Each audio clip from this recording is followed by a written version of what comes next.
everybody, welcome back. Jiu-Jitsu 2000 here today.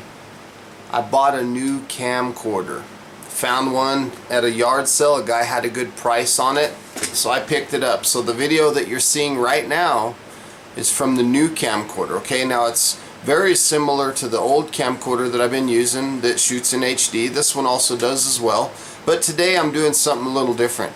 I'm shooting the video in standard definition, even though this camcorder does HD. I'm just basically doing this as a test of the camera. Okay, so the topic that I want to talk about today in this video is reloading the 45 long Colt. Okay, it's a very popular round. I really like that round.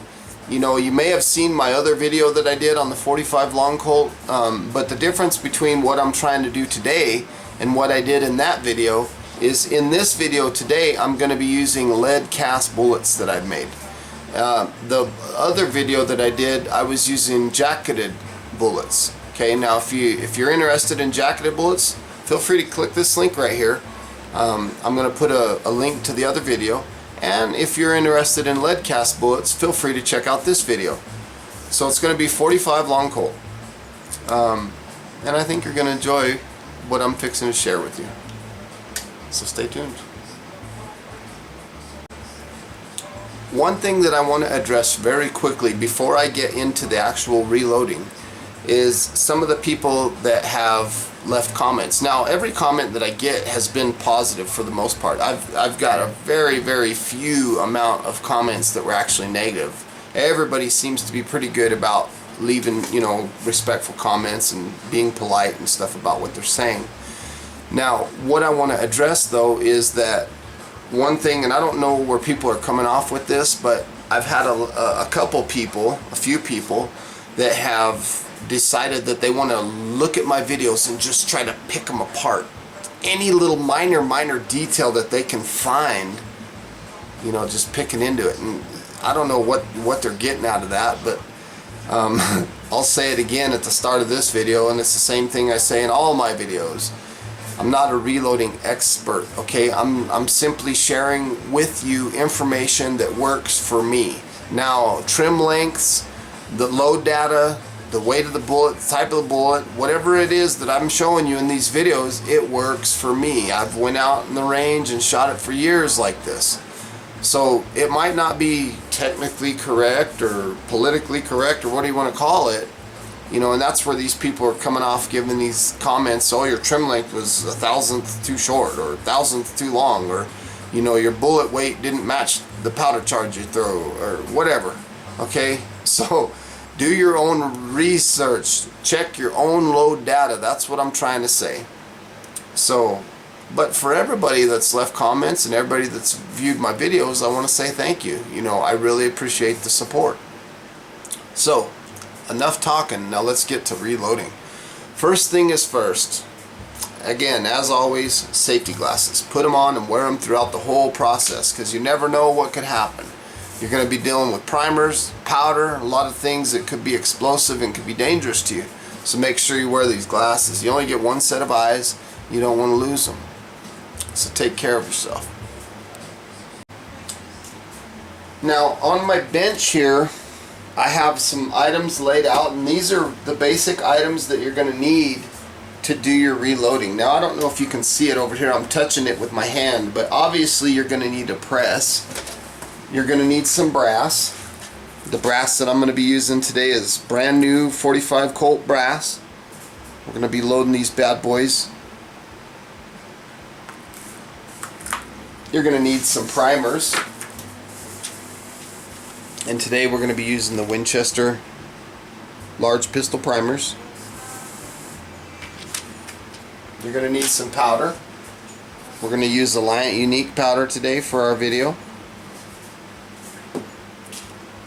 You're going to need a set of digital calipers. Now, they don't have to be digital, but some calipers make it nice for measuring things, lengths of bullets, diameters of bullets, things like that.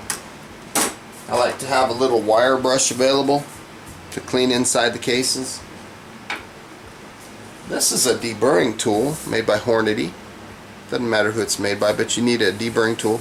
This one will do the inside of the case mouths, and this one will do the outside of the case mouths. And this is good to use after you trim your brass.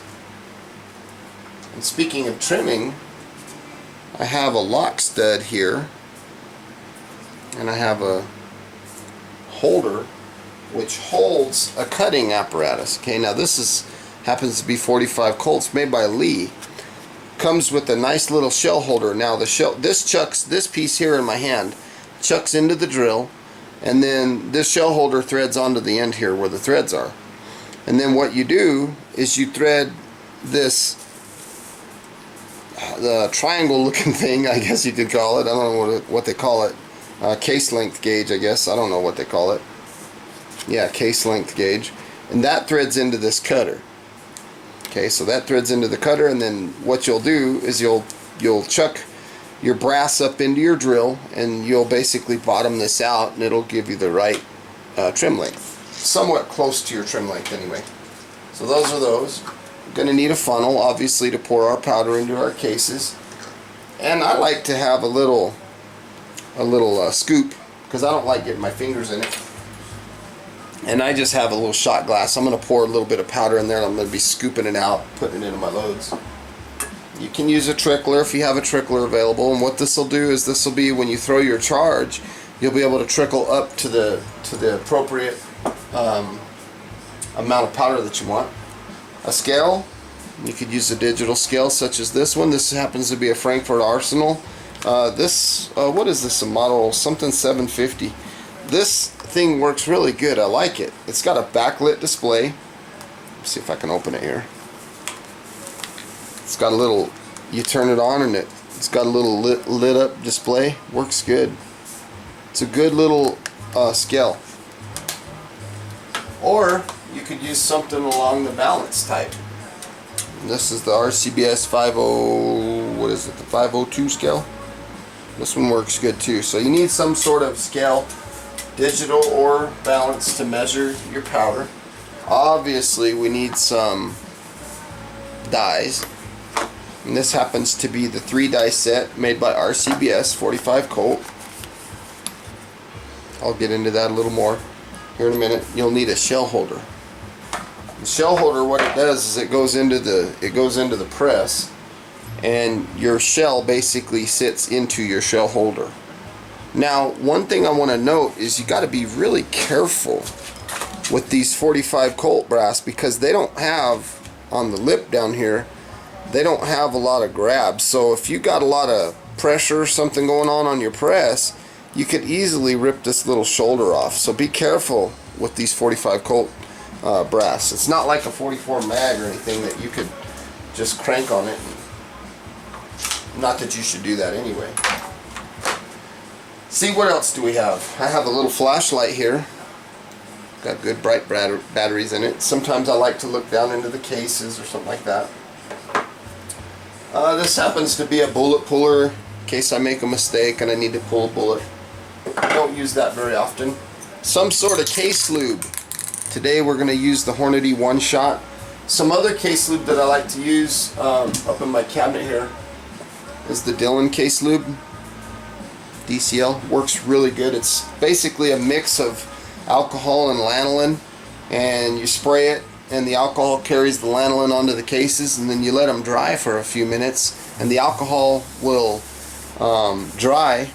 basically dry off, and then what's left behind is the lanolin. That stuff works real good.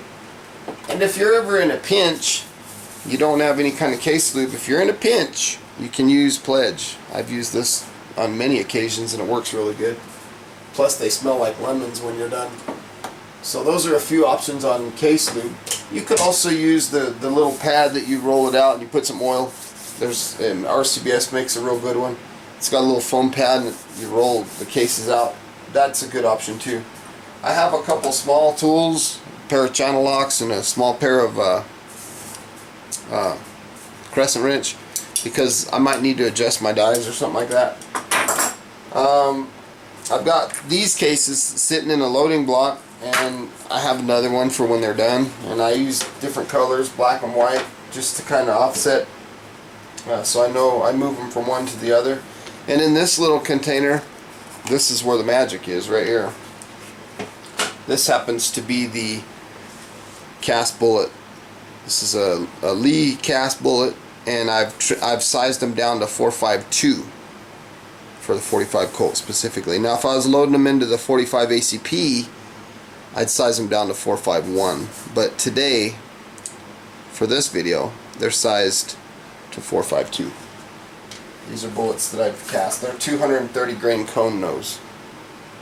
So those are some of the items that you'll need to do this process. One thing I forgot to mention in the back here is a cordless drill, and that's for when I was talking about trimming, to check this lock stud and case holder and all that into there.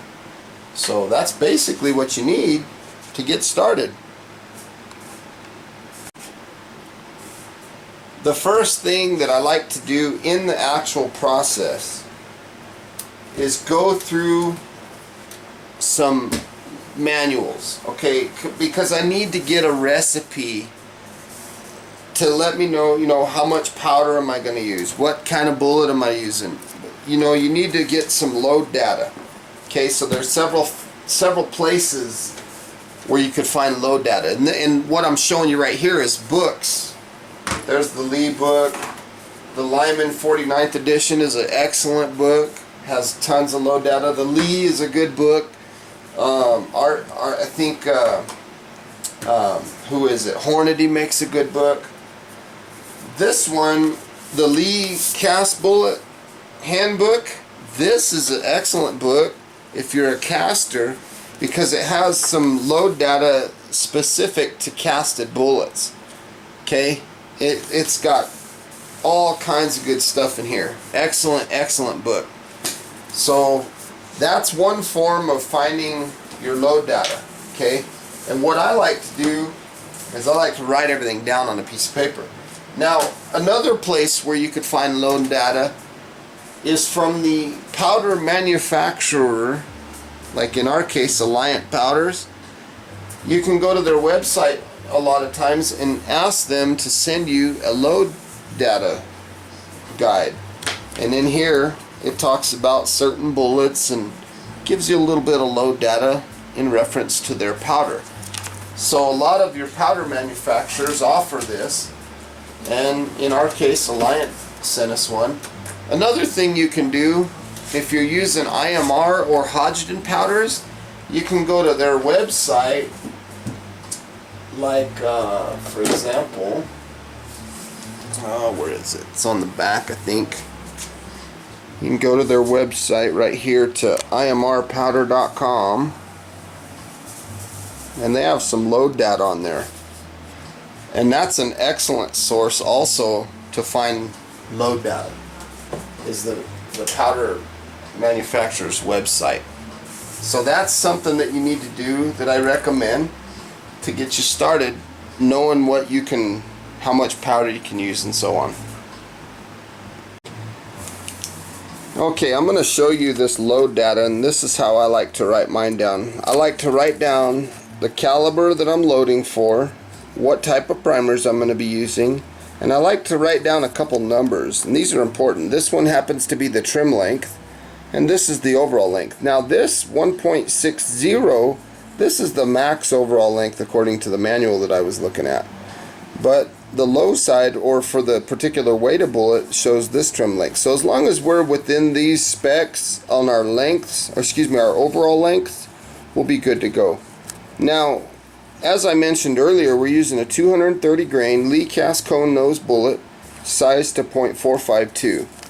We're going to use unique powder between 7.4 and 9.3, but I'm going to be trying to throw around 8.5 grains, 8.4. And I always write down that the cases have been trimmed or not. And that's what I like to start off with, and I like to set that on my desk next to everything that I'm doing so that I can look back very quickly and double check my data. That's a technique I like to use anyway. Okay, let's get started. First thing I want to do is I want to lay down a small rag here, and I'm going to pour my brass out onto my rag. My plan is to squirt them down with some one-shot. I want to get them lubed up.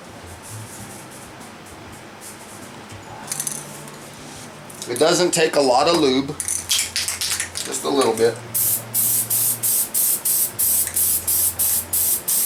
Now technically, since these are carbide dyes, we technically don't even have to have lubrication, but I like to do it anyway. Makes things just seem a little smoother to me. But like I said, you know, a lot of people say that you don't need to do it, so you know, you can do it or not, it's up to you. I like to do it. Okay, right now what I'm gonna do is I'm gonna open up my die set, and I have 3 dies in there. And this first die that has the little pin sticking out the bottom, this is the decapping die. And what I want to do is I want to make sure that my decapping pin is adjusted. Like right now it's way too long, it's sticking out way too long, so I want to adjust it to where it's about 3/16 sticking out. So I'm going to back this, I loosened up this lock nut and I'm backing this stem out. I only need about 3/16 of an inch or so. You know, you can eyeball it, doesn't have to be perfect, but then I'm going to lower this lock nut down, and then I'll lock this thing back down. So that's the first thing I like to do. Make sure that die is set and ready to go. From here, I'm going to go ahead and take this die and insert it into the press. But again, I need to install my shell holder. So there's a little corresponding groove that fits the shell holder, and I'm just going to push it into that notch and it'll click into place. And what I'm going to do here is I'm going to raise the ram and I'm going to lower the die down until the die body touches the shell holder. I'm going to have the ram all the way up. Once it touches the shell holder, I'm going to back it out about 1/8 of a turn counterclockwise and just mildly lock the die lock nut, the lock ring I should say. Now that die is set.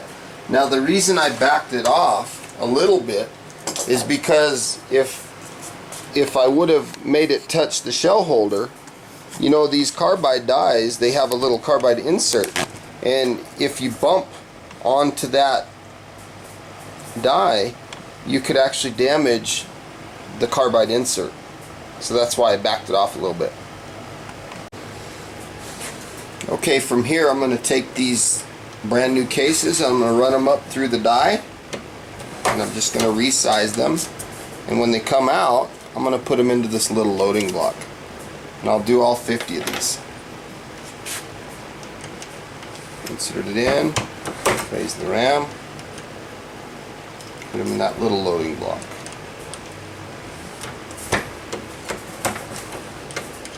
If you start feeling any kind of tension on your press,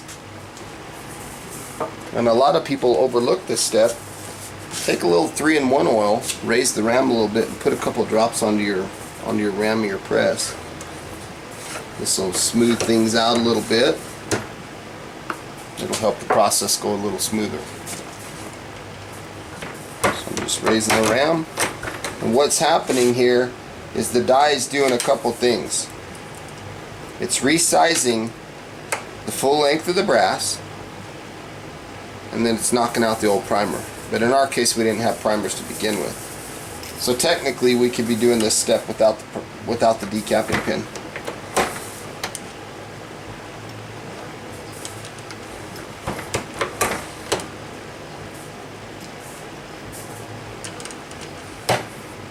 If you feel anything catch, just double check and see what's going on.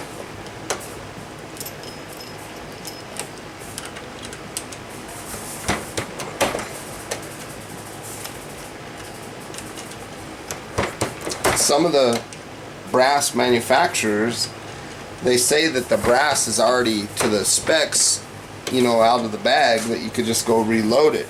But I like to size it anyway. So I'm going to go ahead and finish the rest of these, and then I'll be back. If you were curious what press I'm using right now, I'm using the RCBS Partner press. It's a very inexpensive press. It does a great job. For a long time I used the Lee the cheapest press you could buy. It's like 30 bucks, and that press still works great. I love it, but I like this partner press because it has this priming arm on it, and I can actually prime off the press, and the Lee didn't offer that feature. So yeah, again, this is the RCBS partner. It's a good press. Okay, I've got all my brass decapped and resized. Now it's time to trim. So what I'm going to do is I'm going to insert the lock stud into my drill.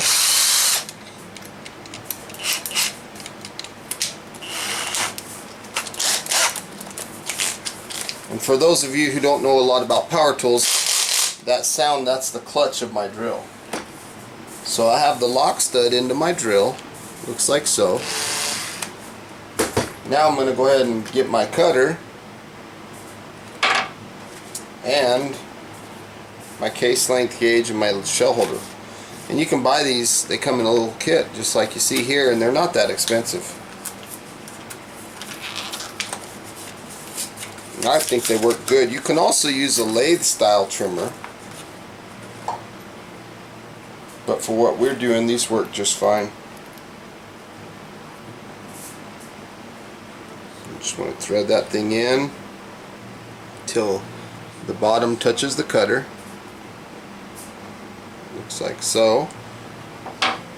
And now all our trim stuff's ready, but we're not ready to trim just yet. We have to bell the case mouths first. Now, for those of you who don't understand what belling the case mouth is, it's simply expanding the case mouth so that it can accept a bullet.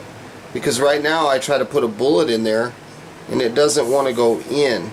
So what I'm doing is I'm taking the top of the case and I'm opening it up a little bit to make it so that it'll accept a bullet. So to do that, I got to remove my decapping and resizing die. And we're done with that step. And I'm going to get the second die of my set, and I'll show you what this looks like. This is the case mouth expansion die. So you have a plug inside of a die body. You want to raise the ram, whoops, don't slam it. Raise the ram and thread the die down until the die body touches the shell holder.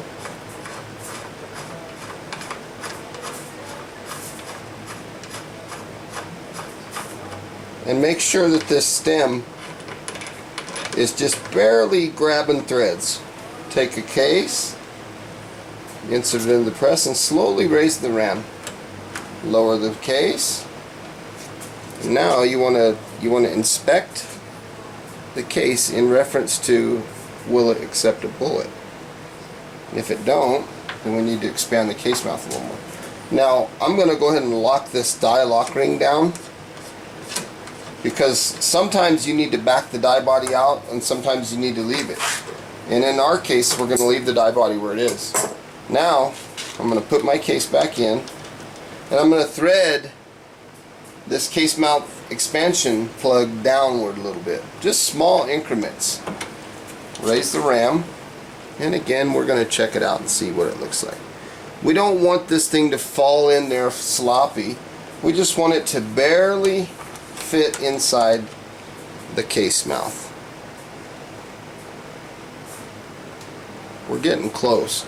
The closer you get, the smaller your increments need to be. You know, I'm doing about a 1/16 of a turn each time.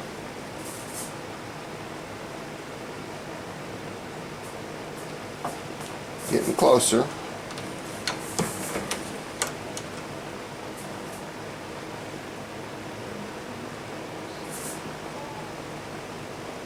Pretty close.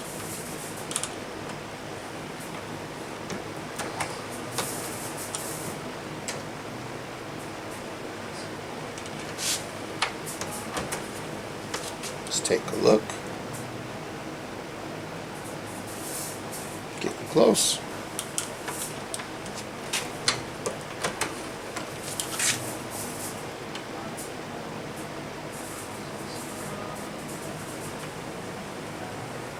Not quite there yet. One thing that's really important about reloading is patience.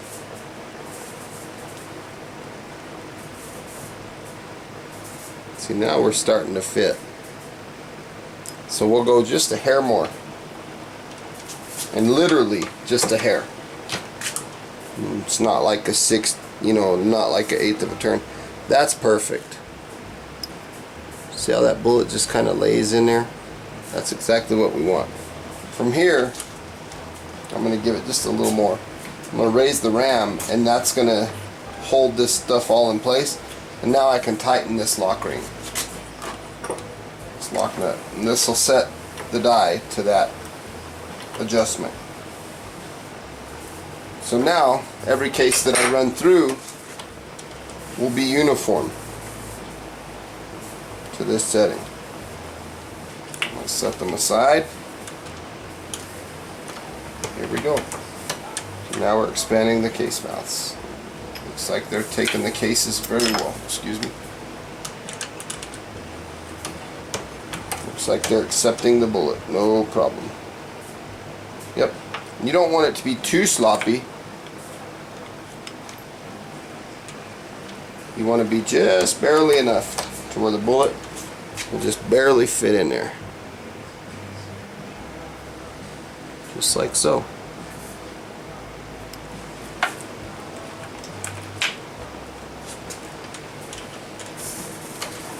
So what I'm going to do is I'm going to go ahead and finish all 50 of these, and then I'll be back.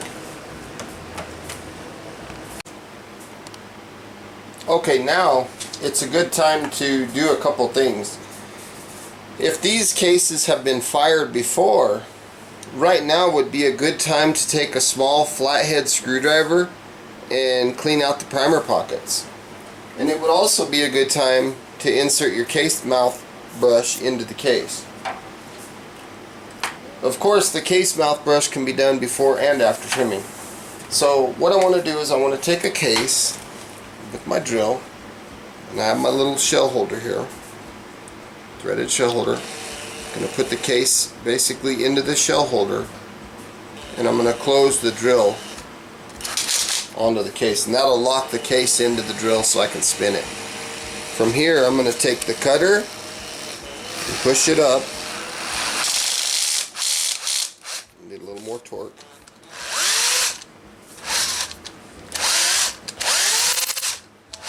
And I'm going to trim these cases. Ooh. Brand new brass.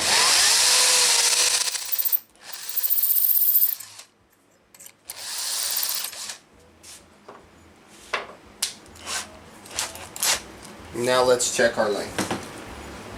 Now remember, our trim length was 1.275. So let's take a look. Got my calipers.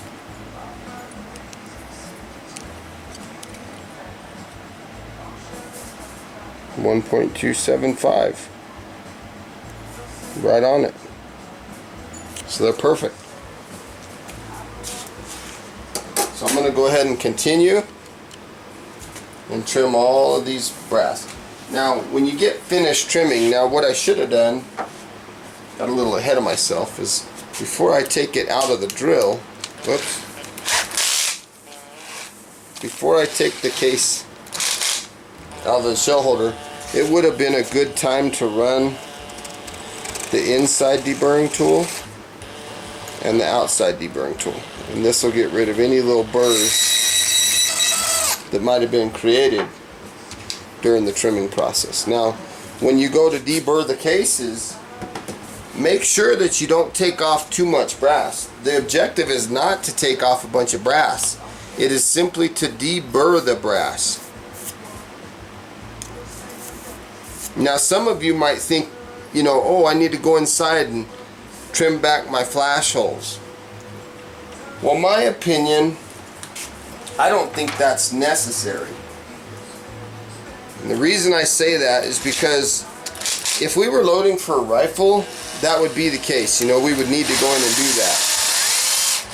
but we're not loading for a rifle. We're loading for a handgun. And my opinion is that a handgun is not going to have that much accuracy anyway. It's not, I mean, it's not going to be significant enough to have to, you know, trim your flash holes. Deburr them, I guess you could say. That's just my opinion. Of course, again, I don't shoot match or anything like that. I just go out and shoot. And my bullets shoot very well.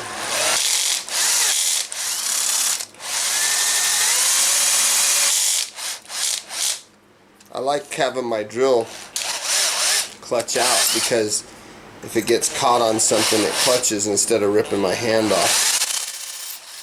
That's why you hear it clutching.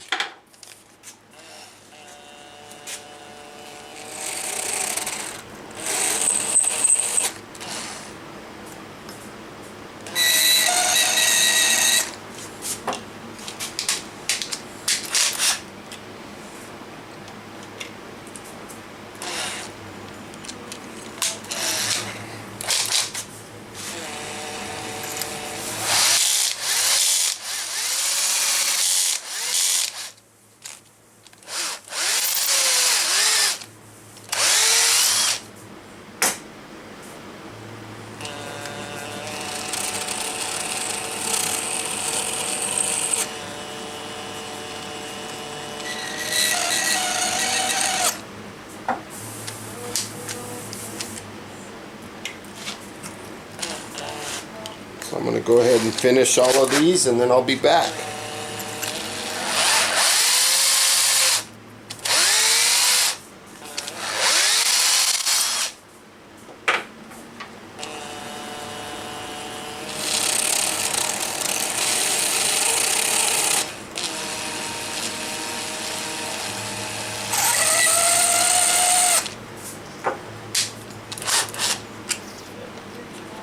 See you in a few. Another trimming option that you could use is a lathe style trimmer such as this Lyman Universal. Now what happens with this is you would basically take the case that needs to be trimmed, you would set it in the chuck here and run a pilot into the case mouth, then you lock the pilot, and as you turn this lathe you push and you can see that it's trimming the brass. See the little shavings falling off? And basically what happens is this metal piece will go until it touches this body of the housing here, and that'll stop it from going in. And that's another way that you can size, or should I say trim, your cases. And these make it a lot nicer because they work much faster. They do a good job. It's a lot easier on your hands. You still have to deburr. But that's another option that you might be thinking about. You know, if you're looking into buying some gear. This one happens to be, like I said, it's the Lyman Universal. I like it because the chuck that accepts the cases will accept all kinds of cases. Now you can, it comes with several pilots to fit most of your standard calibers. Now you can buy others, I believe, and I've never had to buy any because it came with everything I needed. So this is a good option. They're roughly $100, give or take a little. I think I paid $89 for this one or something like that. I don't know what the going rate is for them right now, to be honest with you. I've had it for a while. But that's another option to trimming.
And we have the last one coming up here.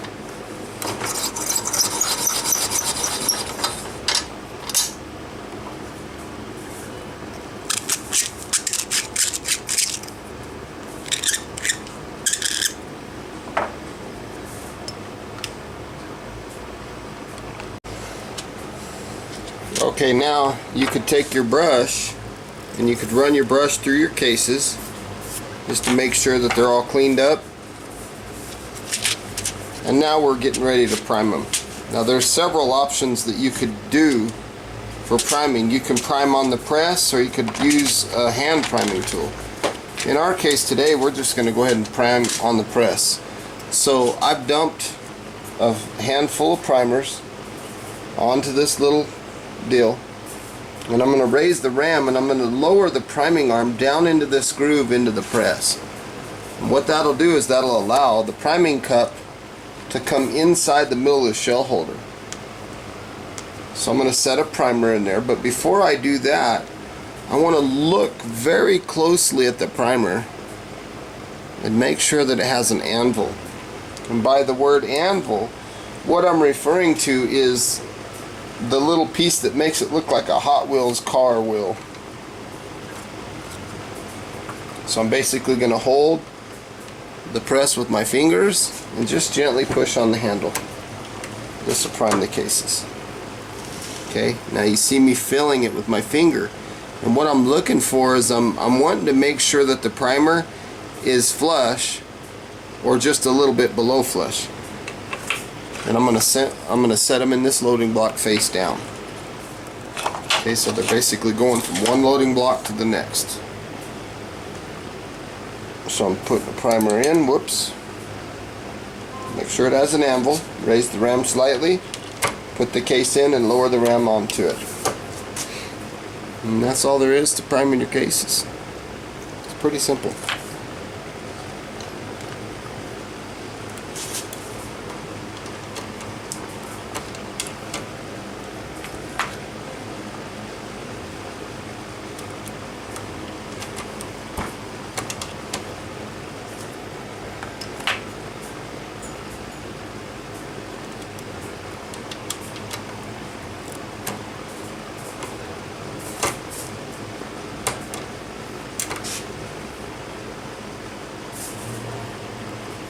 Looks good.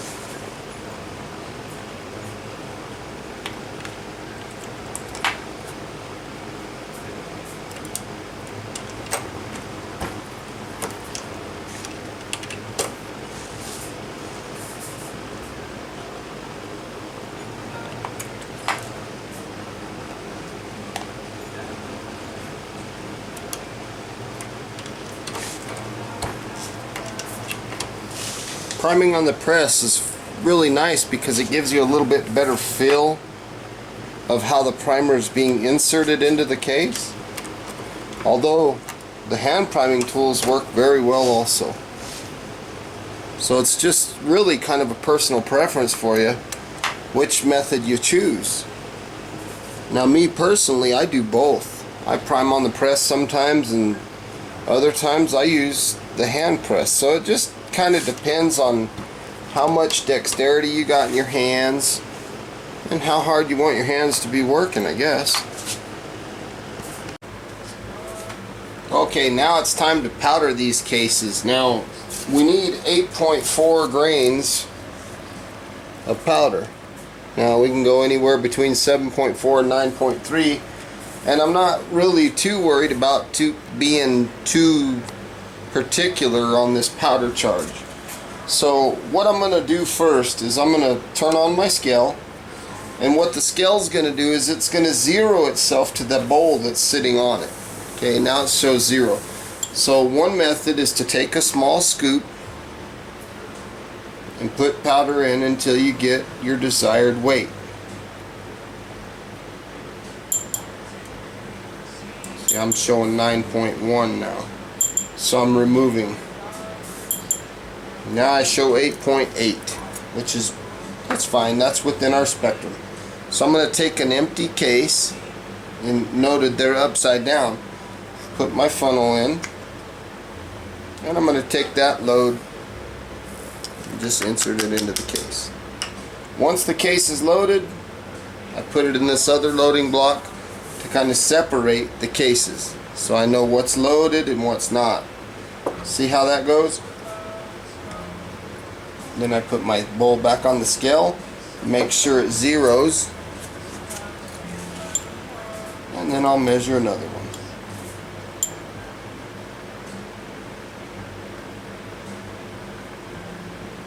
8.5, that looks good. Take my case, my funnel, and my load, and pour it all in. Put it in this other block.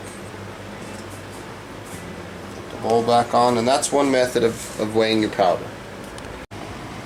Okay, here's just a closer look of what I'm talking about.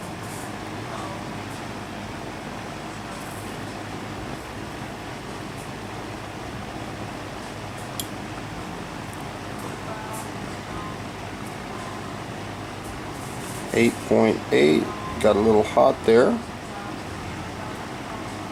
8.5.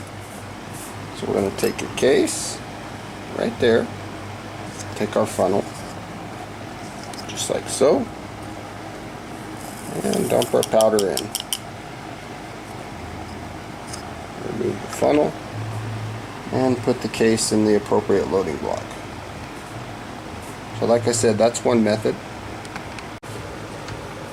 Okay, here's another method that you can use. I have this small scoop here. Took a 45 ACP case and I just cut it down to length. And what it is it's a little way for me to measure powder. So I just dip it in the bowl. And we need 8.5 grains, so I'm going to go up to 5, up to 3.5. That'll give us 8.5 grains. And this little measurement of powder should be pretty close. Let's take a look and see what happens. It looks like we're just a hair hot, but we're good. And the reason I know we're good is because I'm going to verify it over here against this other scale. I just poured it in, it measured 8.8. So remember, when we look at our load data, as long as we're under 9.3, we're good. So 8.8 is good. So I'm going to take my case, my funnel, and pour that charge in there. Now you're probably sitting there wondering, do you have to double check everything? Well, it never hurts. See? Just flush. And that one's a little bit short. So let's take a look. 8.3, but that's okay. Like I said, I'm not trying to make like super crazy accurate ammunition. I just want something that's going to shoot. You know, ammo's in a shortage right now. The point that I'm trying to make is, whoops, need to put my little pan on there.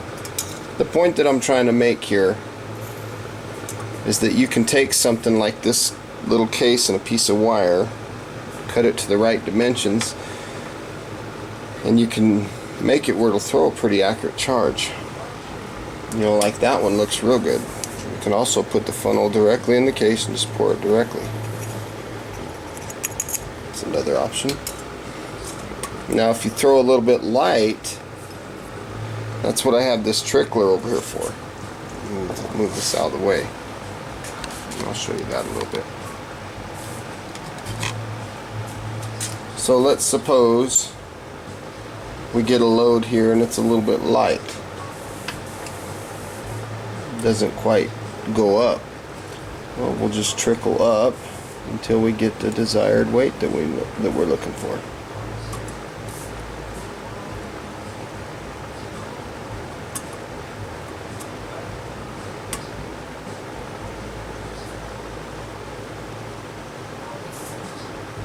We're just trickling up a grain or two at a time, and it'll eventually show you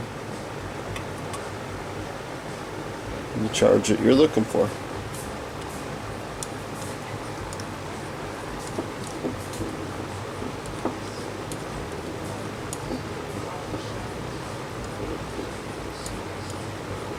And when I first started reloading, I learned on a trickler and a balance scale. And for some people, it's a long lost art. You know, it's something that, you know, they make all these digital scales and digital powder dispensers and everything, and there's a lot of people out here that reload that don't really. You hand them a balance scale and a trickler, and they don't even know what they're talking about. So it's kind of something, you know, to be proud of, I guess you could say. Now there, we're looking good. We're about 8.4, I'm guessing. Check this other one just to verify it. Yep, 8.4. So my guess was pretty accurate. So again, we have our funnel. And this is just another way that you can charge the cases with the balance scale. Okay, right now what you're looking at is my Hornady lock and load powder measure. So you basically put the case underneath it, you raise it and lower it, and it powders the case for you. So I'm going to verify that charge. 8.5 looks good. So we're throwing a good accurate load. So if you have a lot of cases to do, this is the preferred method. Just charge them and weigh about every fifth one. This is another old method that we used to use, and it works great. I know from your point of view, it probably doesn't look like I have much powder in there, and I don't generally keep a lot of powder in this thing. So what I'm going to do right now is I'm going to take this piece of brass and I'm going to put it onto my digital scale. I'm going to turn the scale on, and the scale is going to zero to that piece of brass. So now I'm going to take the piece of brass, throw a charge in it, put it back on the scale. 8.5. That's another way.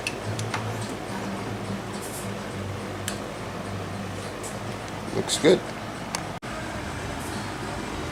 Okay, this is the method that I just talked about. I have a piece of empty brass on the scale. I'm going to turn the scale on, and it's going to zero to that brass. From here, I'm going to take it over, charge it, set it back on the scale, 8.6. That's another method you could use.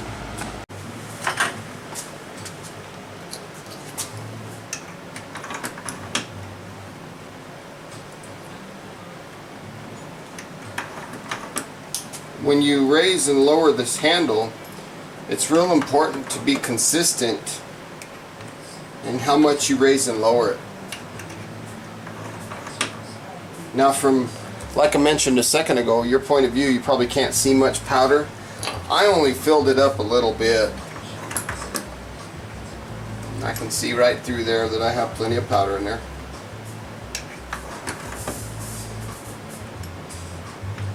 So I'll just go ahead and I'll charge all these cases, and I'll measure, I'll weigh about every fifth one.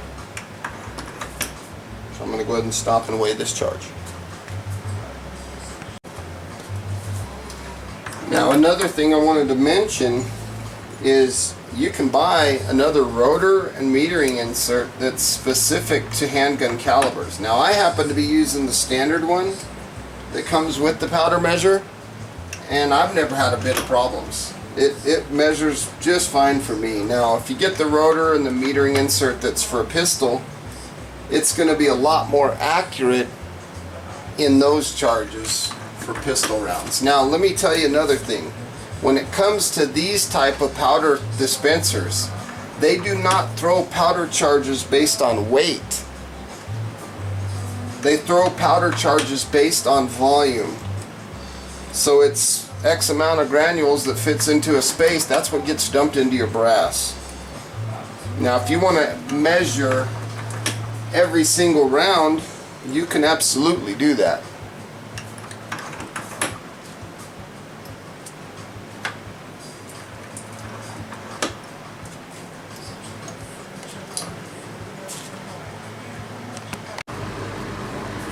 Okay, this is the point where I like to view down inside the cases, and I'm basically verifying the powder charges, that they're uniform, that everything looks like we're getting the same level of powder in each one.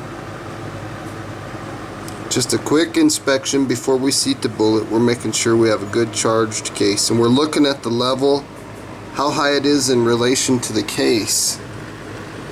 And so that's a step that I like to do right before I seat bullets.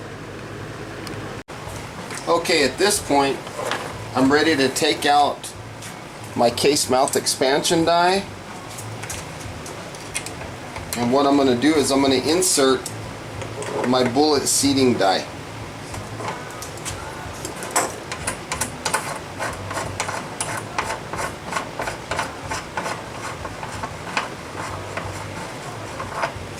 Now, before I insert the bullet seating die, there's one thing I want to talk about, and that is what type of bullet seating stem do I want?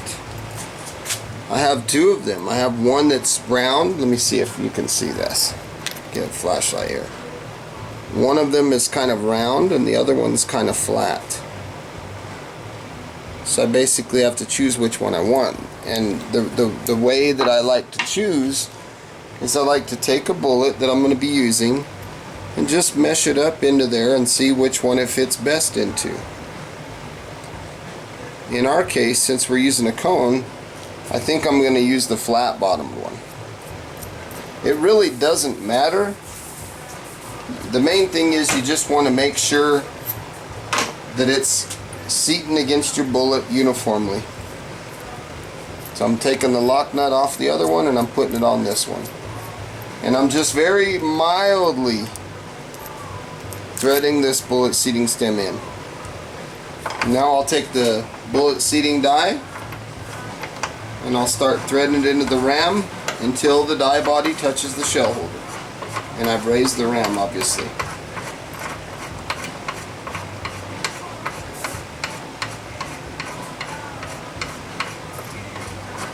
Once it touches the shell holder, I'm going to back the die body out counterclockwise, about a turn or so,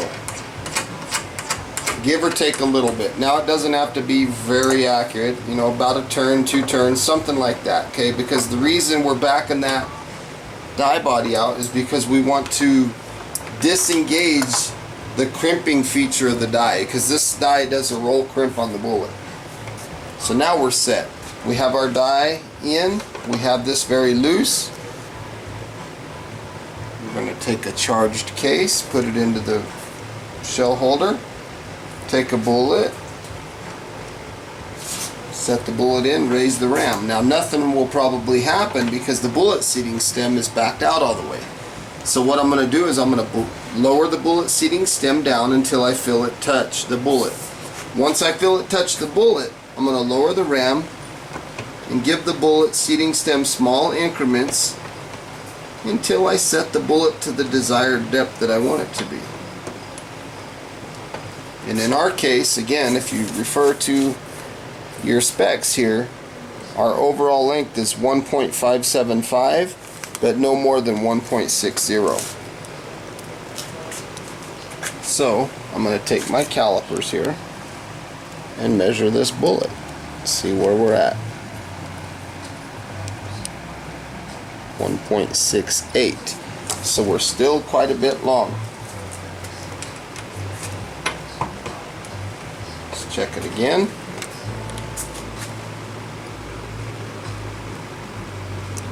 1.65. Now the closer that you get to the desired bullet length, and what I mean by that is overall length, the closer you get to that desired length, the smaller your increments need to be on your bullet seating stem. 1.62. Whoops. 1.6285.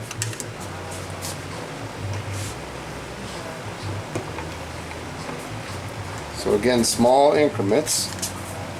One rule of thumb that I like to use is the same rule of thumb that I use when it comes to cutting wood. 1.608. So we're going to go down a little bit more.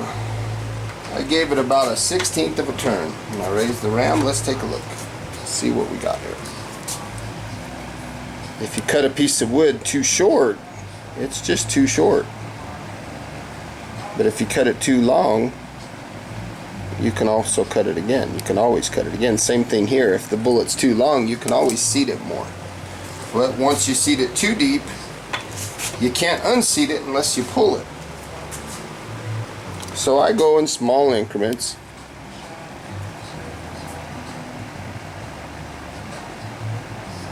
.588.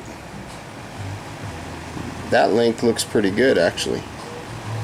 Let's go ahead and go with that. So there's the first bullet. And what I'm going to do is I'm going to set that bullet in the loading block. But before I do that, I want to set the die. So I'm going to raise the ram, put the bullet in, raise the ram, and I'm going to tighten this die lock ring, this little bullet seating stem lock nut. This will set the die to that depth. And I like the way that bullet looks, depth-wise. So I'm going to go ahead and do that. Now I'm going to start seating these bullets. Now these bullets are going to go to this particular length. Now, one thing I want to mention is if you desire a crimp, then you would want to establish the crimp at this point, because you already have the die set for the length, for the overall length. But let's say you want to go a step further and you want to roll crimp these bullets as well. So let me show you how I would do that. Okay, so the first thing I would do is I would loosen the bullet seating stem lock nut, and I would take the bullet seating stem not all the way out, but just to where it's just barely grabbing. From here, you loosen the die body lock ring, put the bullet in the shell holder, and raise the ram all the way up. Now, you want to lower the bullet, excuse me, the die body. I had some flies landing on me, mosquitoes and stuff. You want to lower the die body until you feel the die body touch the case of the bullet. From here, you want to lower the ram slowly and go clockwise with the die body 1/8 of a turn increments. And then you want to inspect your cartridge. And if it's not enough crimp, go another 1/8 of a turn. If you start getting close to the desired crimp that you want, go in smaller increments. You don't want a big heavy-duty roll on your case, because if you try to crimp your bullet too much, you'll actually compress the whole brass itself. So now that I feel a little bit of resistance as I raise the ram up, I can feel the press bumping a little bit. I'm going to go like a 1/16 of a turn, the die body. And you're just looking. And what I mean by crimp is I'm taking that belled case and I'm bending it back in to the cantilever of the bullet. Small increments. And then you'll look. Let's go a little bit more. We'll get that desired crimp that we're looking for.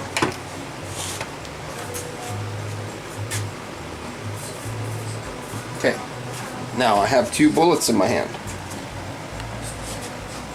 This one has 0 crimp. This one has been crimped. And you can see up top here where the brass has rolled into the bullet. See that? I hope you can see that.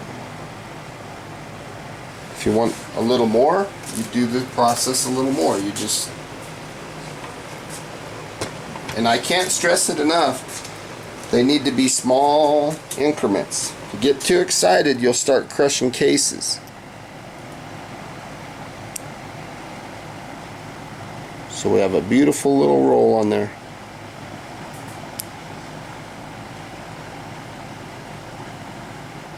And what that roll crimp does is it helps these things feed, and it also helps hold the bullet. And when it holds the bullet in there, this one's the one that's not crimped and this one's the one that's crimped. It holds the bullet in there. And what that does is it creates uniformity between all your rounds. You have the same crimp, the same case head tension on your bullet. Okay, so now we have the bullet with the desired crimp that we want, and we want to copy that crimp and that bullet seating depth. So I'm going to take the desired bullet in the press, raise the ram, bump, lock the die body lock ring. This will set in the crimp feature of the die. From here, I want to lower the bullet seating stem down until it touches the bullet, and then I want to lock the bullet seating stem lock nut. Now I've just done two things with my die. I've made it where it'll seat the bullet to the appropriate depth, and it'll also crimp the bullet. So I'll set that one there as a guide. Let's do this one. Inspect the cartridge. We have a nice little roll on it. Now we're going to go with a charged case and another bullet. And now when I raise the ram, we're going to crimp and seat all in one motion.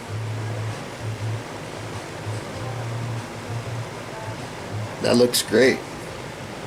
So I'm going to follow through with all of these. Now the die is performing with two functions: crimping and seating the bullet to the appropriate depth. From here, I want to stress one thing. Don't seat any bullets until you've verified that the case that you're putting the bullet in is charged, and that charge is uniform to the other cases that you had in your stockpile over here. You don't want to get one that's light and one that's heavy or anything like that.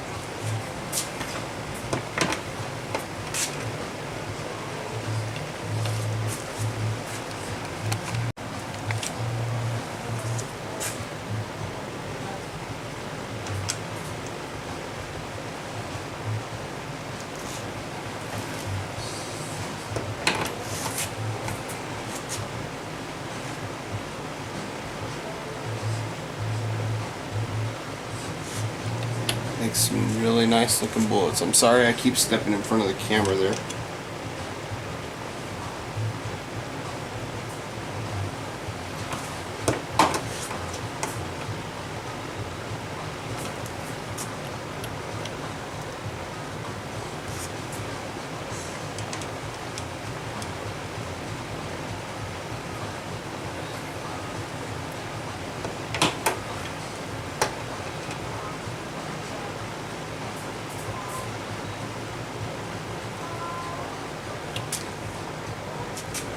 When I inspect these bullets, I'm just making sure everything looks good.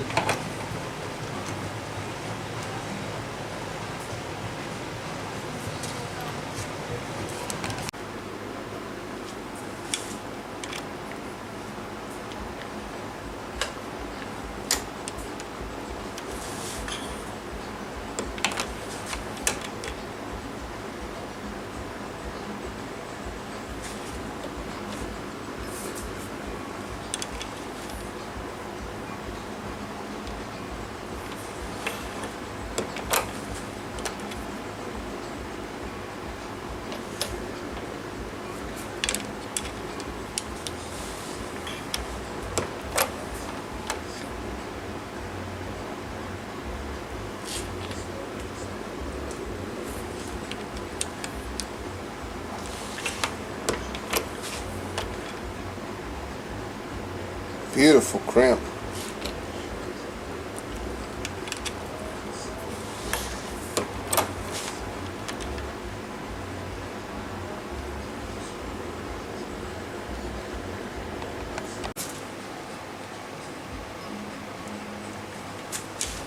Basically, I'm just getting this shot to show you the linkage of the press, so you can see what the linkage looks like when I'm seating bullets.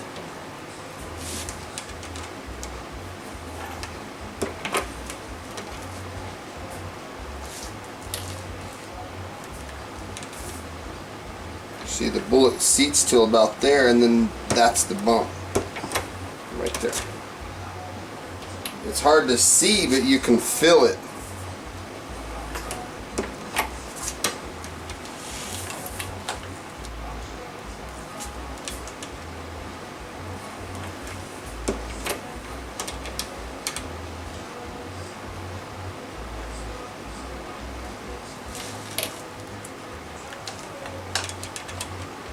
So I'm going to go ahead and finish seating all these bullets. We'll see you in a few when we're done. Okay, well, I'm done seating all the bullets, and now what I'm doing is I'm just taking a quick inspection of them, taking a look to see how they look. Nothing too crazy. I'm just looking, checking the crimp, checking the primer, making sure the primers are seated good, the crimp's good. No problems in the case.